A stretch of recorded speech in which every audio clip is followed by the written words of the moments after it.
Hello, this is Louise Hay. Before I begin, there are a few suggestions I'd like to make.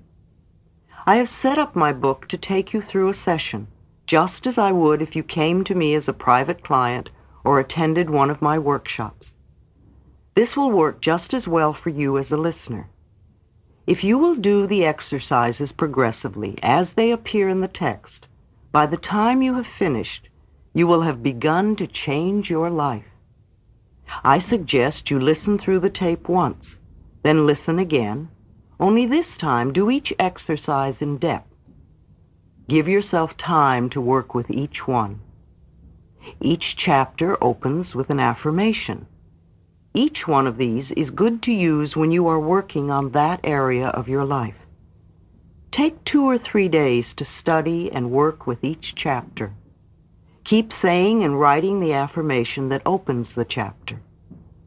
The chapters close with a treatment. This is a flow of positive ideas designed to change consciousness. Go through this treatment several times a day. Know that when you work with these ideas, my loving support is with you. You Can Heal Your Life, Chapter 1, What I Believe. The gateways to wisdom and knowledge are always open. Life is really very simple. What we give out, we get back. What we think about ourselves becomes the truth for us. I believe that everyone, myself included, is responsible for everything in our lives, the best and the worst. Every thought we think is creating our future. Each one of us creates our experiences by our thoughts and our feelings. The thoughts we think and the words we speak create our experiences. We create the situations, and then we give our power away by blaming the other person for our frustration. No person, no place, and no thing has any power over us, for we are the only thinkers in our mind. When we create peace and harmony and balance in our minds, we will find it in our lives. Which of these statements sound like you? People are out to get me, or everyone is always helpful? Each one of these beliefs will create quite different experiences. What we believe about ourselves and about life becomes true for us. The universe totally supports us in every thought we choose to think and believe. Put another way, our subconscious mind accepts whatever we choose to believe. What I believe about myself and about life becomes true for me. What you choose to think about yourself and about life becomes true for you. And we have unlimited choices about what we can think. When we know this, then it makes sense to choose everyone is always helpful rather than people are out to get me. The universal power never judges or criticizes us. It only accepts us at our own value. Then it reflects our beliefs in our lives. If I want to believe that life is lonely and that nobody loves me, then that is what I will find in my world. However, if I am willing to release that belief and to affirm for myself that love is everywhere and I am loving and lovable, and to hold on to that new affirmation and to repeat it often, then it will become true for me. Now loving people will come into my life. The people already in my life will be more loving to me, and I will find myself easily expressing love to others. Most of us have foolish ideas about who we are and many, many rigid rules about how life should be lived. This is not to condemn us, for each of us is doing the very best we can at this very moment. If we knew better, if we had more understanding and awareness, then we would do it differently. Please don't put yourself down for being where you are. The very fact that you have found this tape and have discovered me means that you are ready to make a new and positive change in your life. Acknowledge this for yourself. Men don't cry. Women can't handle money. What limiting ideas to live with. When we are very little, we learn how to feel about ourselves and about life by the reactions of the adults around us. It is the way we learn what to think about ourselves and about our world. Now, if you lived with people who were very unhappy or frightened or guilty or angry, then you learned a lot of negative things about yourself and about your world. I never do anything right. It's all my fault. If I get angry, I'm a bad person. Beliefs like this create a frustrating life. When we grow up, we have a tendency to recreate the emotional environment of our early home life. This is not good or bad, right or wrong. It is just what we know inside as home.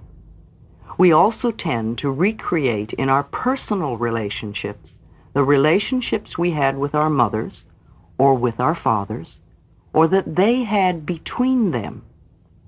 How often have you had a lover or a boss who was just like your mother or father? We also treat ourselves the way our parents treated us. We scold and punish ourselves in the same way. You can almost hear the words when you listen. We also love and encourage ourselves in the same way, if we were loved and encouraged as children. You never do anything right. It's all your fault. How often have you said this to yourself? You are wonderful. I love you. How often do you tell yourself this? However, I would not blame our parents. We are all victims of victims, and they could not possibly have taught us anything they did not know. If your mother did not know how to love herself, or your father did not know how to love himself, then it would be impossible for them to teach you to love yourself. They were doing the best they could with what they had been taught as children. If you want to understand your parents more, get them to talk about their own childhood. And if you listen with compassion, you will learn where their fears and rigid patterns came from. Those people who did all that stuff to you were just as frightened and scared as you are. I believe we choose our parents. Each one of us decides to incarnate upon this planet at particular points in time and space. We have chosen to come here to learn a particular lesson that will advance us upon our spiritual, evolutionary pathway. We choose our sex, our color, our country, and then we look around for the particular set of parents who will mirror the pattern we are bringing in to work on in this lifetime. Then when we grow up, we usually point our fingers accusingly at our parents and whimper, "You did it to me." But really, we chose them because they were perfect for what we wanted to work on overcoming. We learn our belief systems as very little children, and then we move through life creating experiences to match our beliefs. Look back in your own life and notice how often you have gone through the same experience. Well, I believe you created those experiences over and over because they mirrored something you believed about yourself. It doesn't really matter how long we've had a problem or how big it is or how life-threatening it is. The point of power is always in the present moment. All the events you have experienced in your lifetime up to this moment have been created by thoughts and beliefs you have held in the past. They were created by the thoughts and words you used yesterday, last week, last month, last year, 10, 20, 30, 40 or more years ago, depending on how old you are. However, that is your past. It is over and done with. What is important in this moment is what you are choosing to think and believe and say right now. These thoughts and words will create your future. Your point of power is in this present moment, forming the experiences of tomorrow, next week, next month, next year, etc. You might notice what thought you are thinking at this moment. Is it negative or positive? Do you want this thought to be creating your future? Just notice and be aware.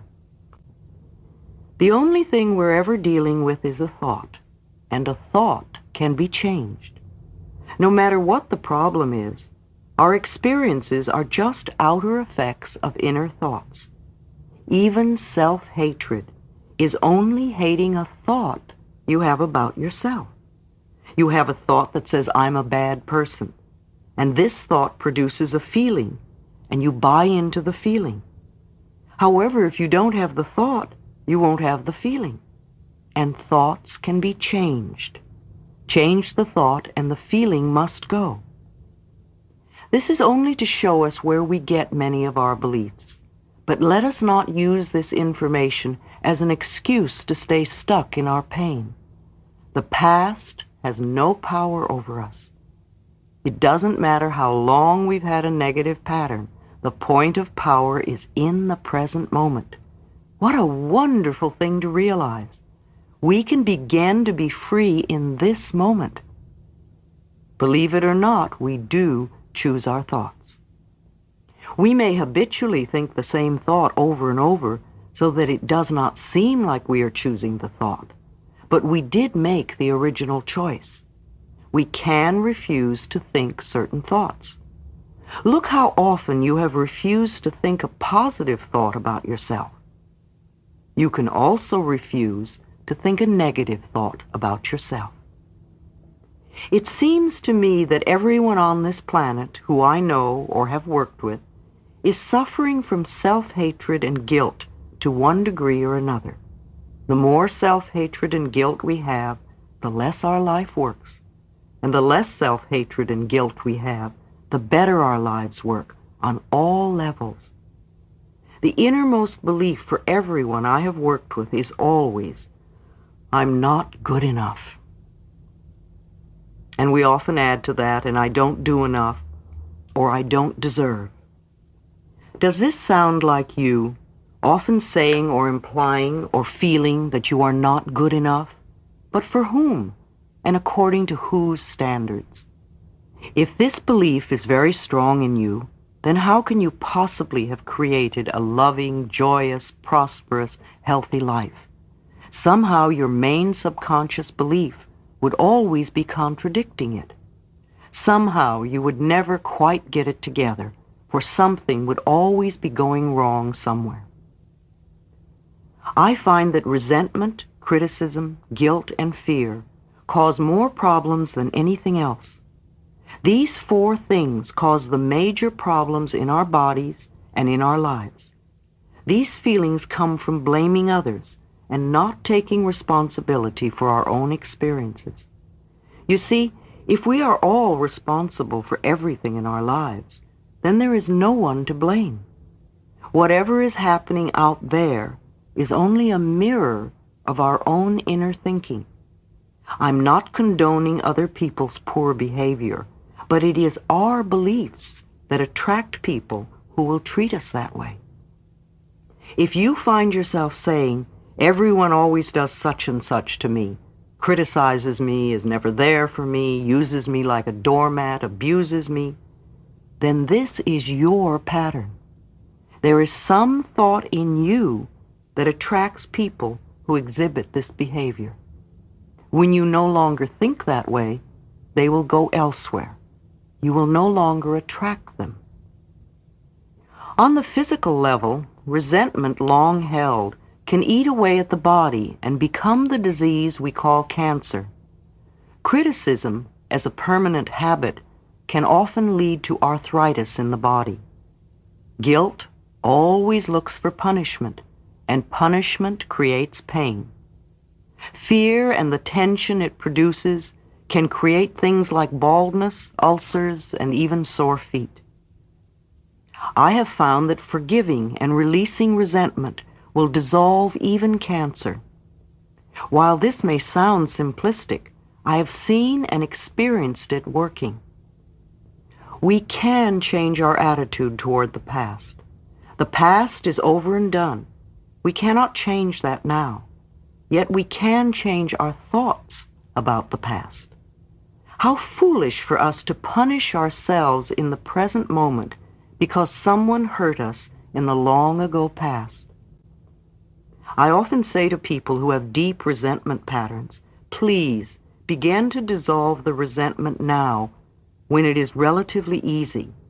Don't wait until you're under the threat of a surgeon's knife or on your deathbed when you may have to deal with panic too. When we are in a state of panic, it is very difficult to focus our minds on the healing work. We have to take time out to dissolve the fears first. If we choose to believe we are helpless victims, then the universe will support us in that belief, and we will just go down the drain. It is vital that we release these foolish, outmoded, negative ideas and beliefs that do not support us and nourish us. Even our concept of God needs to be one that is for us, not against us. To release the past, we must be willing to forgive. We need to choose to release the past and forgive everyone, ourselves included. We may not know how to forgive, and we may not want to forgive. But the very fact that we say we are willing to forgive begins the healing process. It is imperative for our own healing that we release the past and forgive everyone. I forgive you for not being the way I wanted you to be. I forgive you and I set you free. This affirmation sets us free. All disease comes from a state of unforgiveness. Whenever we are ill, we need to search our hearts to see who it is we need to forgive. The very person you find it hardest to forgive is the one you need to let go of the most. Forgiveness means giving up, letting go. It has nothing to do with condoning poor behavior. It's just letting the whole thing go. We do not have to know how to forgive. All we need to do is to be willing to forgive. The universe will take care of the hows. We understand our own pain so well, how hard it is for most of us to understand that they, whoever it is we need most to forgive, were also in pain. We need to understand that they were doing the best they could with the understanding, awareness, and knowledge that they had at that time. When people come to me with a problem, I don't care what it is, poor health, lack of money, unfulfilling relationships, or stifled creativity, there is only one thing I ever work on, and that is loving the self.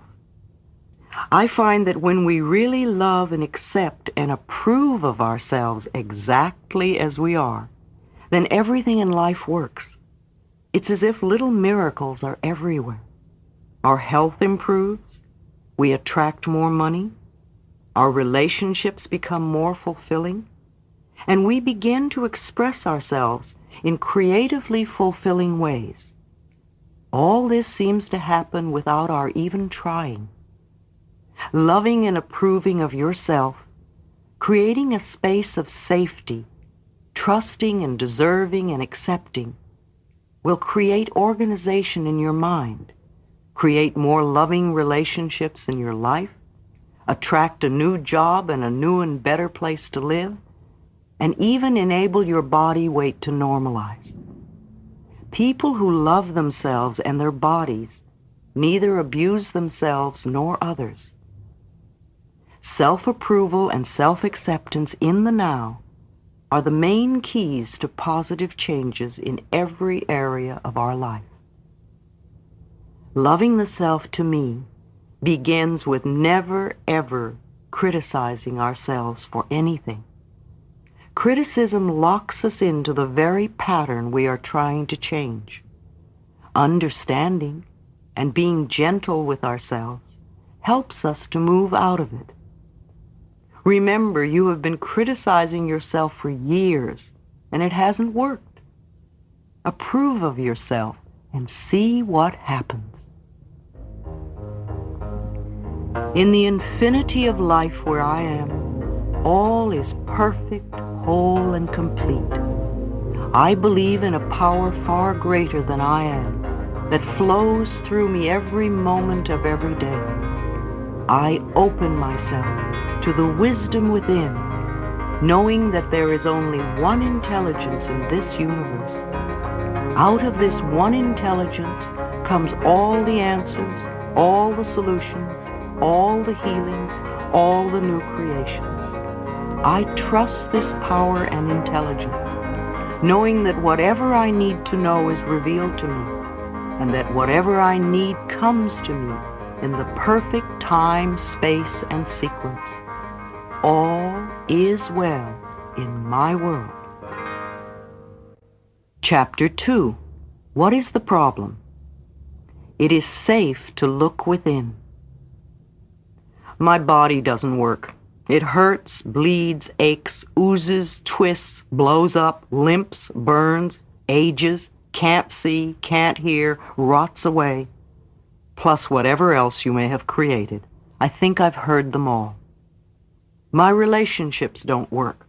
They are smothering, absent, demanding, don't support me, always criticizing me, unloving, never leave me alone, pick on me all the time, don't want to be bothered with me, walk all over me, never listen to me, plus whatever else you may have created. Yes, I've heard them all too. My finances don't work.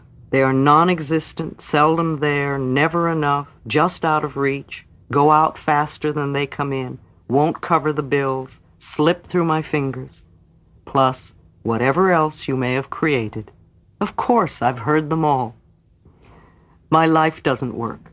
I never get to do what I want to do. I can't please anyone. I don't know what I want to do. There's never any time for me. My needs and desires are always left out. I'm only doing this to please them. I'm just a doormat. Nobody cares what I want to do. I have no talent. I can't do anything right. All I do is procrastinate. Nothing ever works for me. Plus, whatever else you have created for yourself. All these I have heard and more. Whenever I ask a new client what is going on in their life, I usually get several of those answers. I know these complaints are only outer effects of inner thought patterns. Beneath inner thought patterns is another deeper, more fundamental pattern that is the basis of all the outer effects. I listen to the words they use as I ask some basic questions. What is happening in your life? How is your health? What do you do for a living? Do you like your work? How are your finances? How is your love life? How did the last relationship end? And the relationship before that, how did it end?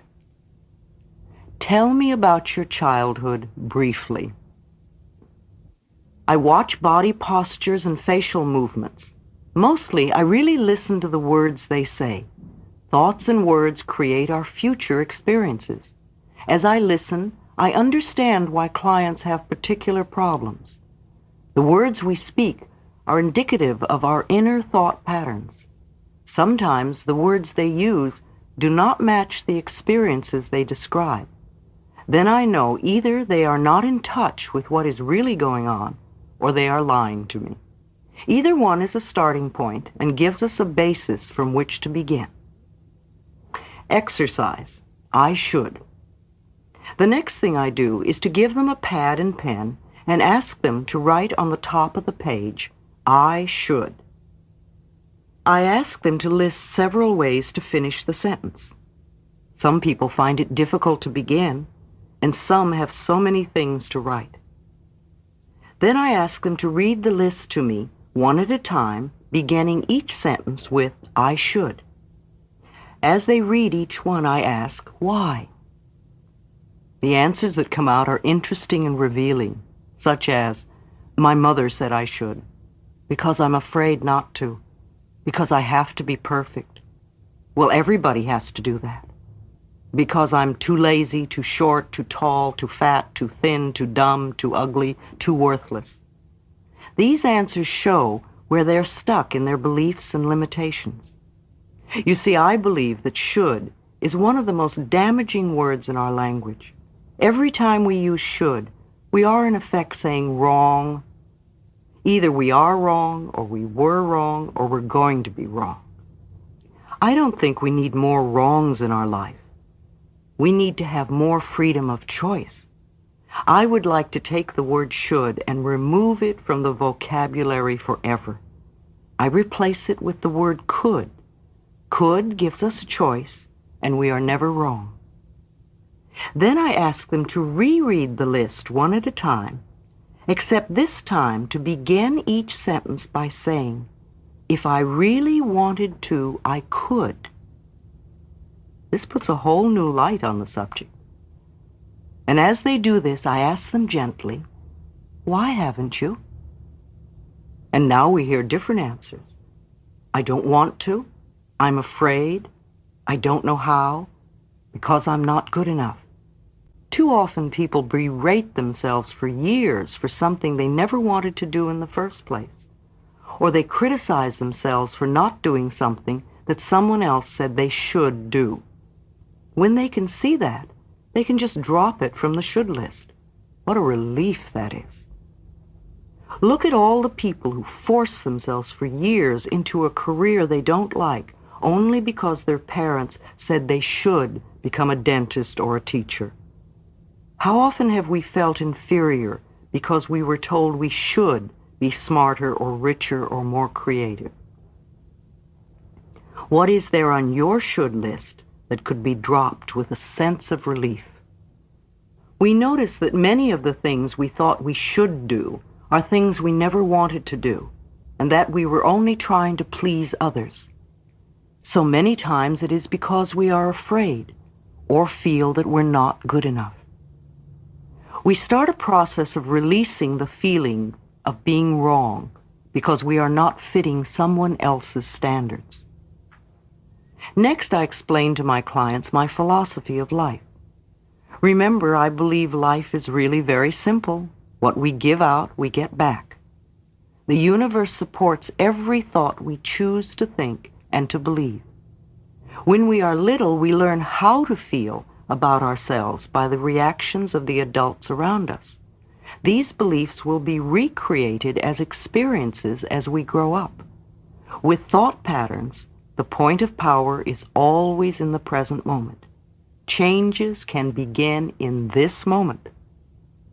In sessions with clients, I explain that no matter what their problem seems to be, there is only one thing I ever work on with anyone. This is loving the self. Love is the miracle cure. Loving ourselves works miracles. I'm not talking about vanity or arrogance or being stuck up, for that is not love. That is only fear. I am talking about having a great respect for ourselves and a gratitude for the miracle of our body and of our mind. Love to me is appreciation to such a degree that it fills my heart to overflowing. Love goes in any direction. I can feel love for the very process of life itself, the joy of being alive, the beauty I see, another person, knowledge, the process of the mind, our bodies and the way they work, animals, birds, fishes, vegetation in all its forms, the universe and the way it works. What can you add to this list? Let's look at some of the ways we don't love ourselves. We scold and criticize ourselves endlessly. We mistreat our bodies with food or alcohol or drugs. We choose to believe we are unlovable. We are afraid to charge a decent price for our services. We create illnesses and pain in our bodies. We procrastinate on things that would benefit us. We live in chaos and disorder. We create debt and burdens. We attract lovers and mates that belittle us. What are some of your ways? If we deny our good in any way, it is an act of not loving ourselves. I remember I worked with a client who wore glasses, and one day we released an old fear from childhood, and the next day she awakened to find that her contact lenses were bothering her too much to wear. And she looked around and found her eyesight was perfectly clear. Yet she spent the whole day saying, "I don't believe it, I don't believe it." And the next day, she was back to wearing contacts. Our subconscious mind has no sense of humor. She couldn't believe that she had created perfect eyesight. Lack of self-worth is another expression of not loving ourselves. Tom was a very good artist, and he had several wealthy clients who loved to have him decorate a wall or two in their homes. Yet somehow he was always behind in his own bill paying. His original quote was never enough to cover the time involved to complete the work.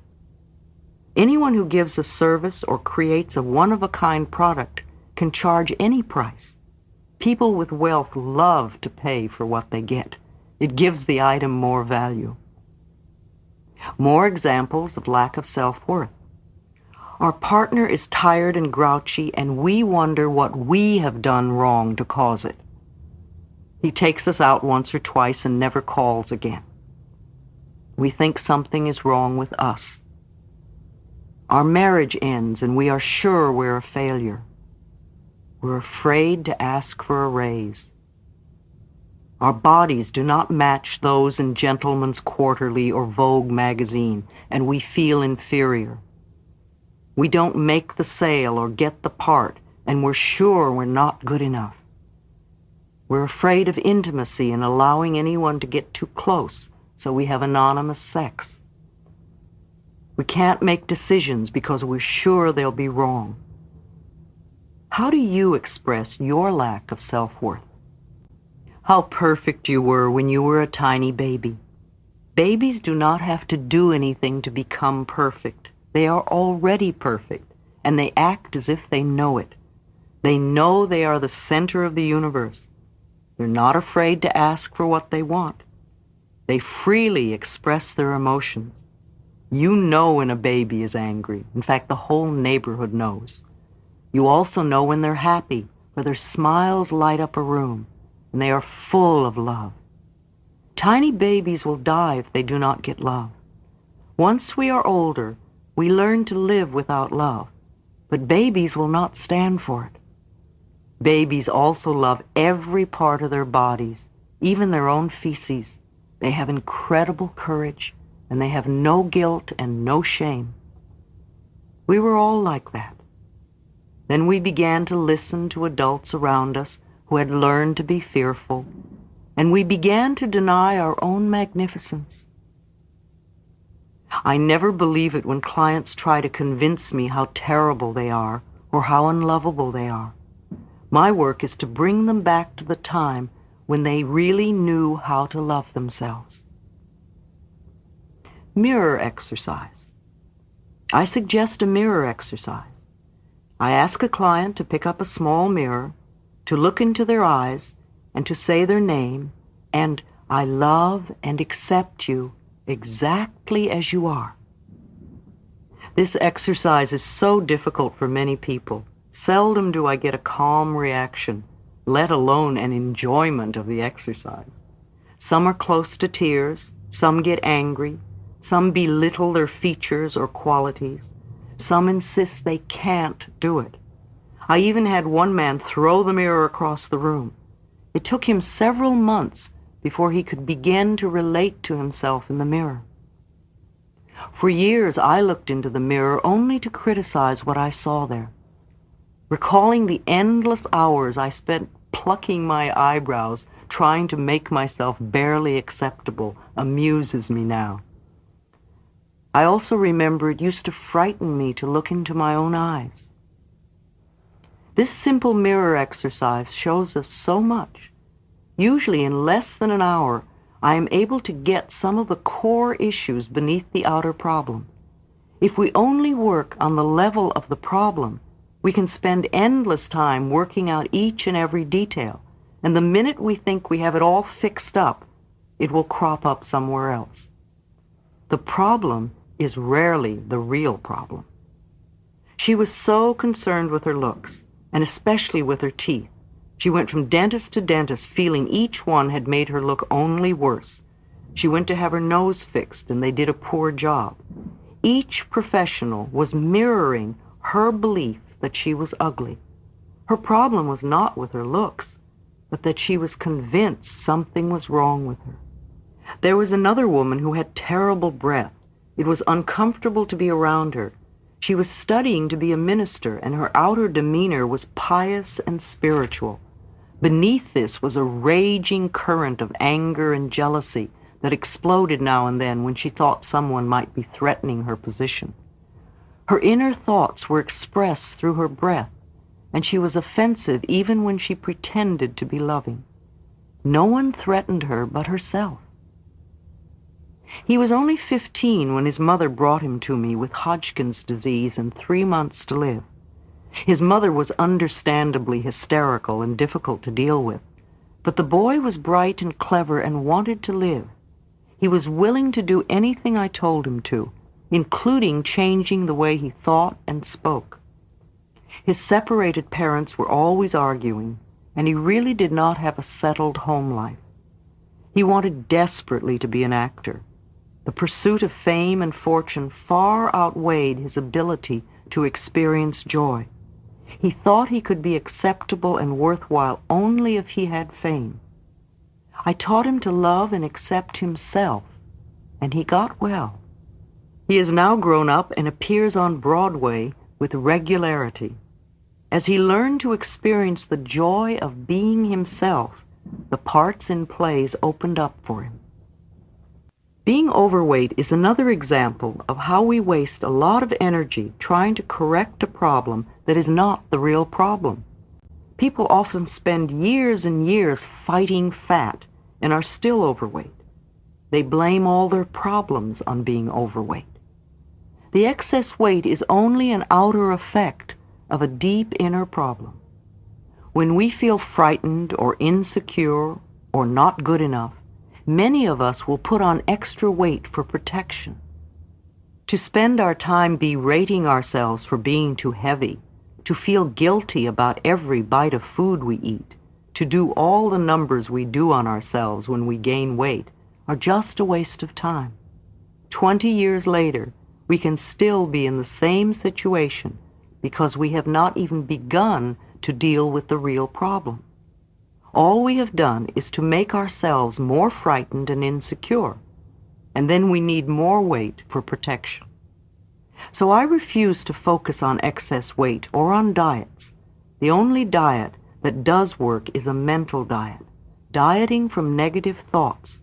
I say to clients, let's just put that issue to one side for the time being while we work on a few other things first. They will often tell me that they can't love themselves because they are so fat, or as one girl put it, too round at the edges.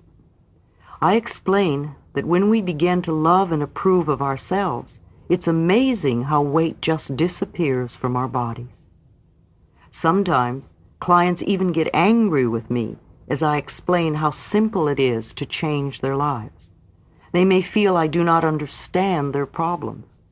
One woman became very upset and said, I came here to get help with my dissertation, not learn to love myself. To me, it was so obvious that her main problem was a lot of self-hatred, and that this permeated every part of her life, including writing her dissertation. She could not succeed at anything as long as she felt so worthless. She couldn't hear me and left in tears, coming back 1 year later with the same problem, plus a lot of other problems. Some people are not ready, and there is no judgment. We all begin to make our changes in the right time-space sequence for us. The real problem. So here is a client who has just looked into the harmless little mirror, and they are all upset. I smile with delight and say, "Good, now we are looking at the real problem. Now we can begin to clear out what is really standing in your way." I talk more about loving the self, about how, for me, loving the self begins with never ever criticizing ourselves for anything. I watch their faces as I ask them if they criticize themselves, and their reactions tell me so much. Well, of course I do. All the time. Not as much as I used to. Well, how am I going to change if I don't criticize myself? Doesn't everyone? To the latter I answer, we are not talking about everyone. We are talking about you. Why do you criticize yourself? What is wrong with you? And as they talk, I make a list. What they often say coincides with their should list. They may feel they are too tall, too short, too fat, too thin, too dumb, too old, too young, too ugly, or that they're too late, too early, too lazy, and on and on and on. It's almost always too something. Finally, we get down to the bottom line, and they say, "I am not good enough." Hurrah, hurrah, we finally found the central issue. They criticize themselves because they have learned to believe they are not good enough. Clients are always amazed at how fast we've gotten to this point. Now we do not have to bother with any of the side effects like body problems, relationship problems, money problems, or the lack of creative expression. We can put all our energy into dissolving the cause of the whole thing, not loving the self. In the infinity of life where I am, all is perfect, whole, and complete. I am always divinely protected and guided. It is safe for me to look within myself. It is safe for me to look into the past. It is safe for me to enlarge my viewpoint of life. I am far more than my personality, past, present, or future. I now choose to rise above my personality problems, to recognize the magnificence of my being. I am totally willing to learn to love myself. All is well in my world. Chapter 3. Where does it come from? The past has no power over me. All right, we've gone through a lot of stuff, and we've sifted through what we thought the problem was. Now we come up with what I believe is the real problem. We feel we are not good enough, and there is a lack of self-love. From the way I look at life, if there is any problem, then this has to be true. So let us look at where this belief came from.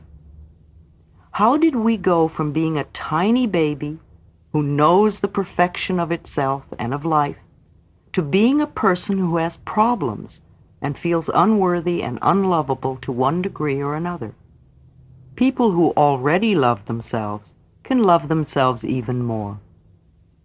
Think of a rose from the time it is a tiny bud, as it opens to full flower, till the last petal falls. It is always beautiful, always perfect, always changing. And so it is with us. We are always perfect, always beautiful, and ever changing. We are doing the best we can with the understanding, awareness, and knowledge that we have. As we gain more understanding, awareness, and knowledge, we will do things differently. Mental house cleaning. Now is the time to take a look at some of the beliefs that have been running us. Some people find this part of the cleansing process very painful, but it need not be. We must look at what is there before we can clean it out. If you want to clean a room thoroughly, you will pick up and examine everything in it. Some things you will look at with love, and you will dust them or polish them to give them new beauty. Some things you will see need refinishing or repair, and you will make a note to do that. Some things will never serve you again, and it becomes time to let those things go. Old magazines and newspapers and dirty paper plates can be dropped into the wastebasket very quickly. There is no need to get angry in order to clean a room. It is the same thing when we are cleaning our mental house. There is no need to get angry just because some of the beliefs in it are ready to be tossed out. Let them go as easily as you would scrape bits of food into the trash after a meal. Would you really dig into yesterday's garbage to make tonight's meal? Do you dig into old mental garbage to create tomorrow's experiences? If a thought or belief does not serve you, let it go. There is no written law that says that because you once believed something, that you have to continue to believe it forever. Look at some of these limited beliefs and where they came from. The limiting belief, I'm not good enough, and where it may have come from. A father who repeatedly told him he was stupid. He said he wanted to be a success so his daddy could be proud of him, but he was riddled with guilt, which created resentment, and all he could produce was one failure after another. Daddy kept financing businesses for him, one after another. They failed. He used failure to get even. He made his daddy pay and pay and pay. And of course, he was the biggest loser. Limiting belief, lack of self-love, where it came from, trying to win Daddy's approval. The last thing she wanted was to be like her father. They couldn't agree on anything and were always arguing.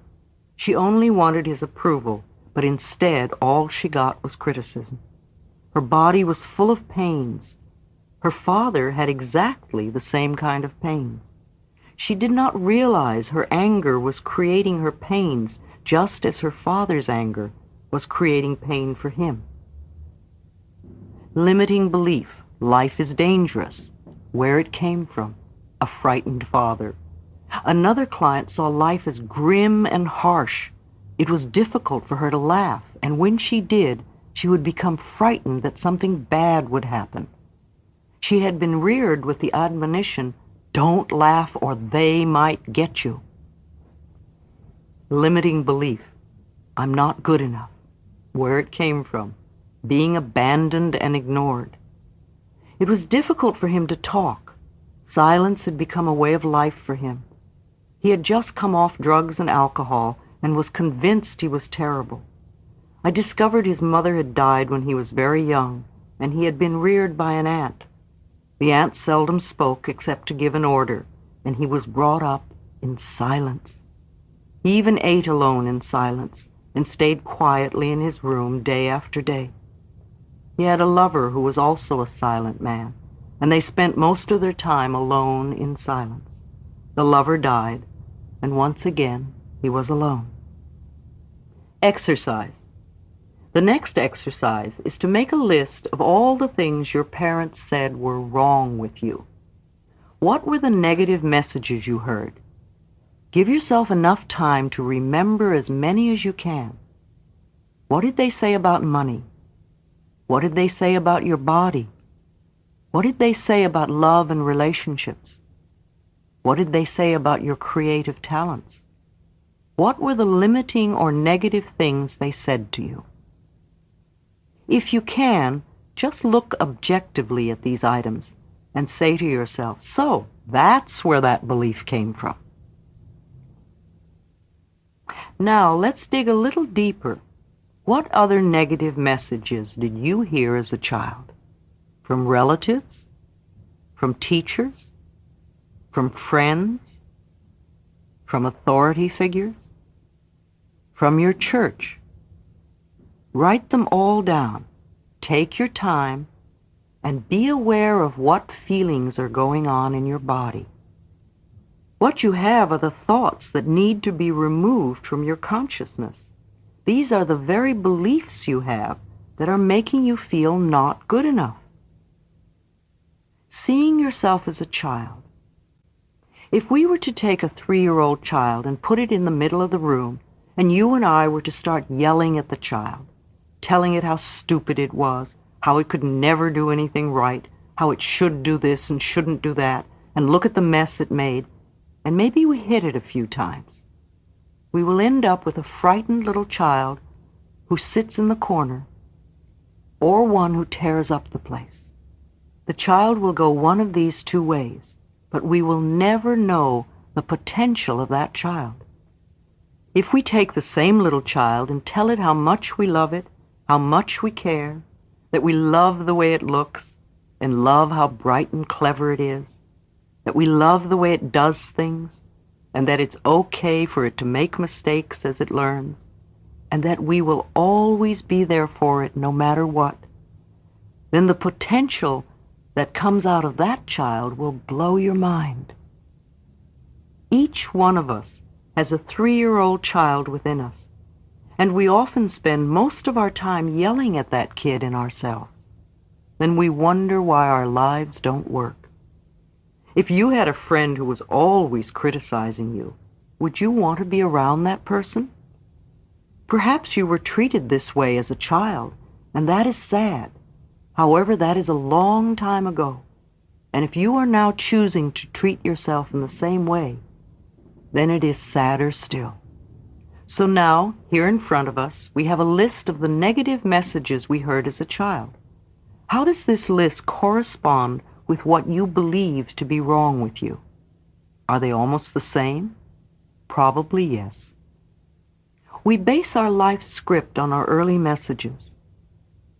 We are all good little children and obediently accept what they tell us as truth. It would be very easy just to blame our parents and be victims for the rest of our lives. But that wouldn't be very much fun, and it certainly wouldn't get us out of our stuck position. Blaming your family.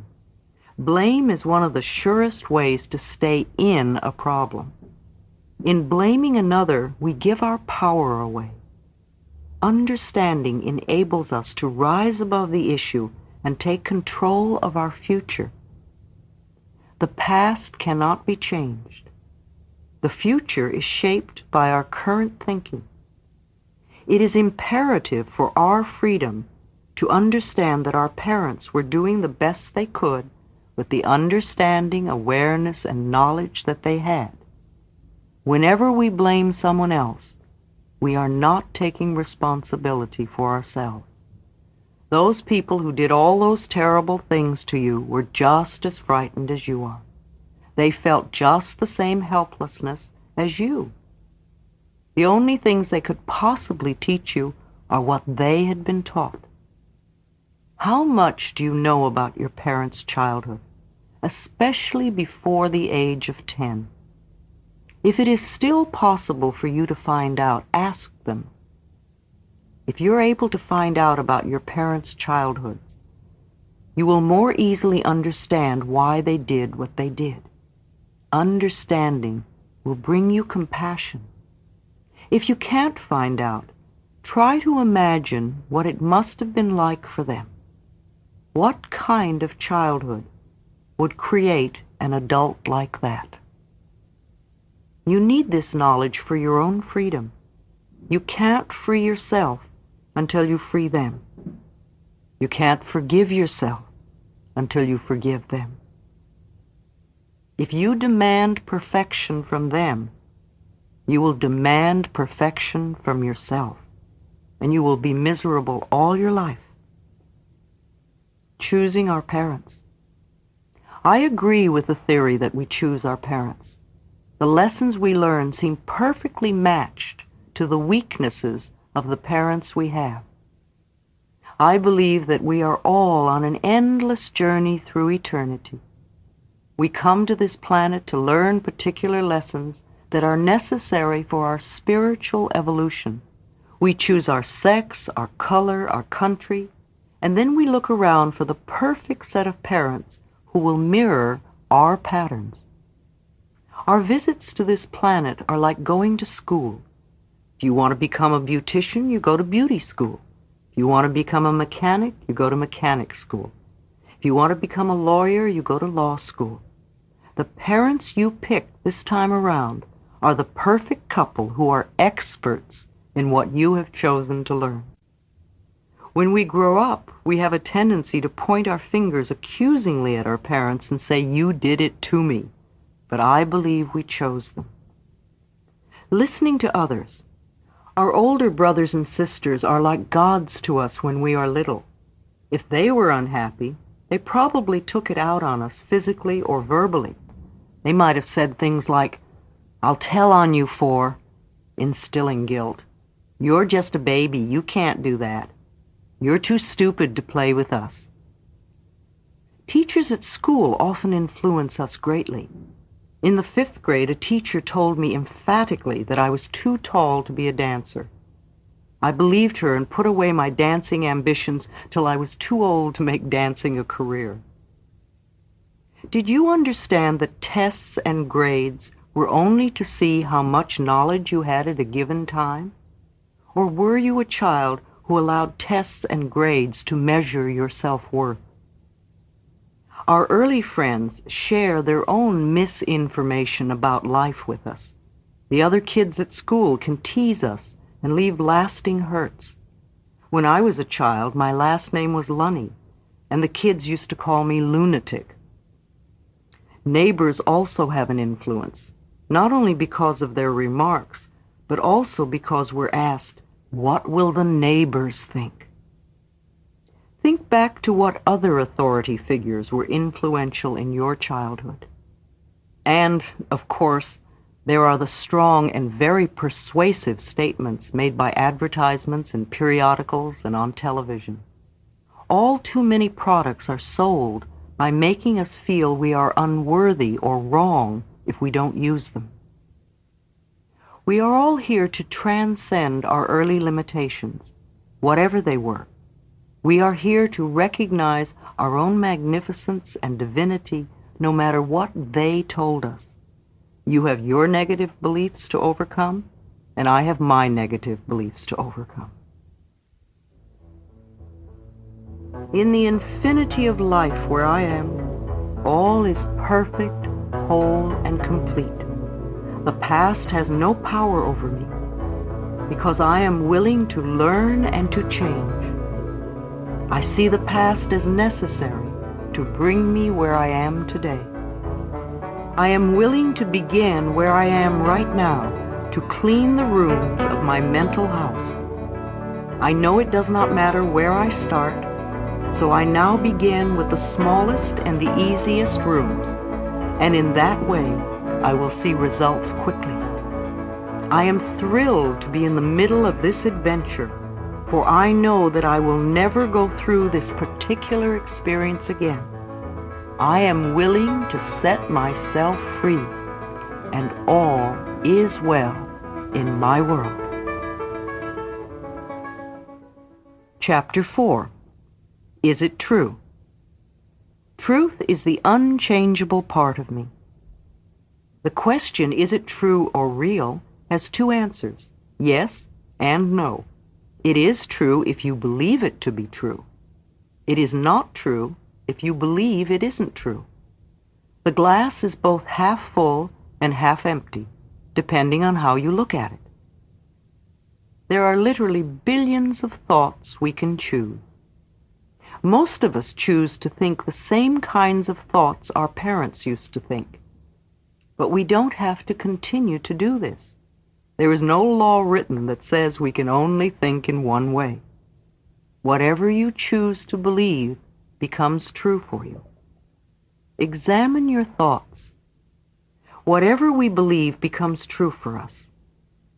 If you have a sudden financial disaster, then on some level you may believe you are unworthy of being comfortable with money, or you believe in burdens and debt, or you believe that nothing good ever lasts. Do you believe that life is out to get you? Or, as I hear so often, I just can't win? If you seem unable to attract a relationship, you may believe nobody loves me, or I am unlovable. Perhaps you fear being dominated as your mother was, or maybe you think people are just out to hurt me. If you have poor health, you may believe illness runs in our family, or that you are a victim of the weather. Or perhaps it's I was born to suffer, or it's just one thing after another. Or you may have a different belief. Perhaps you're not even aware of your belief. Most people really aren't. They just see the outer circumstances as being the way the cookie crumbles. Until someone can show you the connection between the outer experience and the inner thought, you remain a victim of life. The problem could be a financial disaster, and the belief may be, I'm not worthy of having money. Or the problem could be no friends, with the belief nobody loves me. Or problems with work could come from a belief that I'm not good enough. Or always pleasing others could be the problem that comes from the belief I never get my way. The problem comes from a thought pattern, and thought patterns can be changed. It may feel true, it may seem true, all these problems we're wrestling with and juggling in our lives. However, no matter how difficult an issue we are dealing with, it is only an outer result or the effect of an inner thought pattern. If you don't know what thoughts are creating your problems, look at the problems in your life. Ask yourself, what kinds of thoughts am I having that are creating this? If you allow yourself to sit quietly, your inner intelligence will show you the answer. It's only a belief you learned as a child. Some of the things we believe are positive and nourishing. These thoughts serve us well all of our lives, such as look both ways before you cross the street. Other thoughts are very useful at the beginning, but as we grow older, they are no longer appropriate. Don't trust strangers may be good advice for a small child, but for an adult to continue this belief will only create isolation and loneliness. We so seldom sit down and ask ourselves, is this really true? For instance, why do I believe things like, it's difficult for me to learn? Is that true for me now?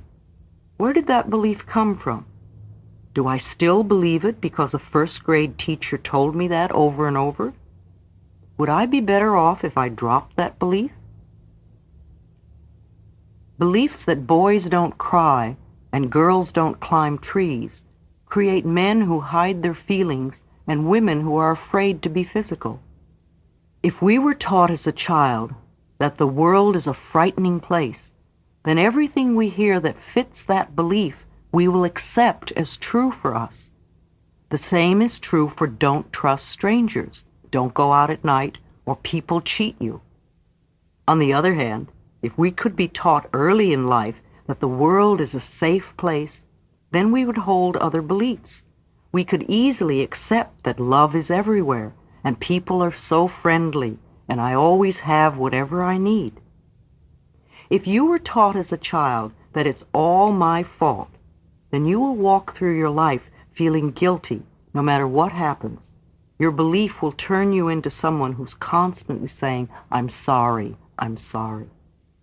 If you learn to believe as a child, I don't count, then this belief will always keep you at the end of the line wherever you are. Sometimes you will feel you're invisible when others fail to notice you. Did your childhood circumstances teach you to believe nobody loves me? Then surely you will be lonely. Even when you bring a friend or a relationship into your life, it will be short-lived. Did your family teach you there is not enough? Then I'm sure you often feel as though the cupboard is bare, or you find you just get by, or are always in debt. I had a client who had been brought up in a household where they believed everything is wrong and can only get worse. His main joy in life was playing tennis, and then he hurt his knee. He went to every doctor he could find, and it only became worse, and finally he could not play at all. Another person had been brought up as a preacher's son, and as a child he was taught that everybody else comes first. The preacher's family always came last. Today he's wonderful at helping his clients get the best deal, yet he's usually in debt with little pocket money. His belief still makes him last in line. If you believe it, it seems true. How often have we said, "That's the way I am," or "That's the way it is"? Those words are saying that that's what we believe to be true for us. Usually what we believe is someone else's opinion we have incorporated into our belief systems. No doubt it fits right in with all the other things we believe. Are you one of the many people who will get up in the morning, see that it's raining, and say, "Oh, what a lousy day"? It is not a lousy day. It is only a wet day. If we wear the appropriate clothing and change our attitude, we can have a lot of rainy day fun. If it is really our belief that rainy days are lousy days, then we will always greet rain with a sinking heart. We will fight the day rather than flow with what is happening at the moment. There is no good or bad weather. There is just weather and our individual reactions to it. If we want a joyous life, we must think joyous thoughts. If we want a prosperous life, we must think prosperous thoughts. If we want a loving life, we must think loving thoughts. Whatever we send out mentally or verbally will come back to us in like form. Each moment is a new beginning. The point of power is always in the present moment. You are never stuck. This is where changes take place, right here and right now in our own minds. Doesn't matter how long we've had a negative pattern, or an illness, or a poor relationship, or lack of finances, or self-hatred. We can begin to make a shift today. Your problem no longer needs to be the truth for you. It can now fade back to the nothingness from whence it came. You can do it. Remember, you are the only person that thinks in your mind. You are the power and authority in your world. Your thoughts and beliefs of the past have created this moment, and all the moments up to this moment. What you are now choosing to believe and think and say will create the next moment, and the next day, and the next month, and the next year. Yes, you, darling. I could give you marvelous advice coming from my years of experience, yet you can continue to choose to think the same old thoughts. You can refuse to change and keep all your problems. You are the power in your world. You get to have whatever you choose to think.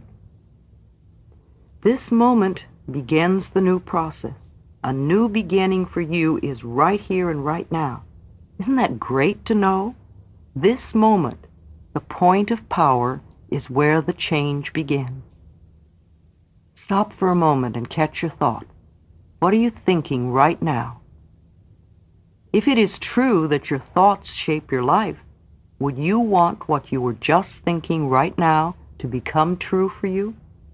If it's a thought of worry or anger or hurt or revenge or fear, how do you think this thought will come back to you?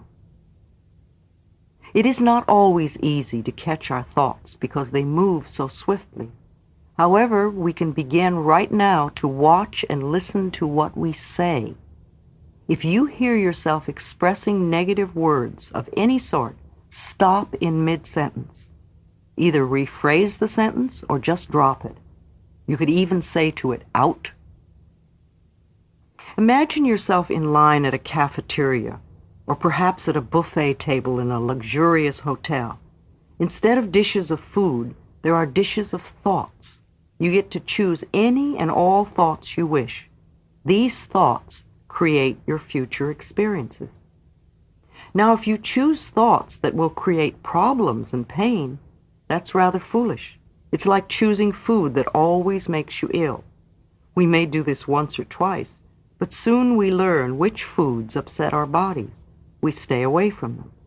Let us stay away from thoughts that create problems and pain. One of my early teachers, Dr. Raymond Charles Barker, would repeatedly say, "When there is a problem, there is not something to do, there is something to know." Our minds create our future. When we have something in our present that is undesirable, then we must use our minds to change the situation. and we can begin to change it this very second. It is my deep desire that the topic, how your thoughts work, be the very first subject taught in school. I have never understood the importance of having children memorize battle dates. It seems such a waste of mental energy. Instead, we could teach them important subjects such as how the mind works, how to handle finances, how to invest money for financial security, how to be a parent, how to create good relationships, and how to create and maintain self-esteem and self-worth. Imagine what a whole generation of adults would be like if they had been taught these subjects along with a regular curriculum. Think how these truths would manifest. We would have happy people who feel good about themselves. We would have people who are comfortable financially and who enrich the economy by investing their money wisely. They would have good relationships. They would be comfortable in parenthood and create another generation of children who feel good about themselves. Within all this, each person would remain an individual expressing their own creativity. There's no time to waste. Let's continue with our work. In the infinity of life where I am, all is perfect, whole, and complete. I no longer choose to believe in old limitations and lacks. I now choose to begin to see myself as the universe sees me, perfect, whole, and complete. I am now perfect, whole, and complete. I will always be perfect, whole, and complete. I now choose to live my life from this understanding. I am in the right place at the right time, doing the right thing. All is well in my world. Chapter 5. What do we do now? I see my patterns and I choose to make changes. We decide to change. Throwing up our hands in horror at what we may call the mess of our lives and just giving up are the ways many people react. Others get angry at themselves or at life and also give up. By giving up, I mean deciding it's all hopeless and impossible to make any changes, so why try? The rest of it goes, just stay the way you are. At least you know how to handle that pain. You don't like it, but it's familiar, and you hope it won't get any worse. To me, habitual anger is like sitting in a corner with a dunce hat on. Does this sound familiar? Something happens and you get angry. Something else happens and you get angry again. Something else happens and once again you get angry. But you never go beyond getting angry. What good does that do? It seems foolish to waste your time getting angry. It's also a refusal to see life in a new and different way. It would be helpful to ask yourself how you are creating so many situations to become angry at. What are you believing that causes all these frustrations? What are you giving out that attracts in others the need to irritate you? Why do you believe that to get your way, you need to get angry? Whatever you give out comes back to you. The more you give out anger, the more you are creating situations for you to get angry at, like sitting in a corner wearing a dunce hat, going nowhere. Do these statements bring up feelings of anger? Good. It must be hitting home. This is something you could be willing to change.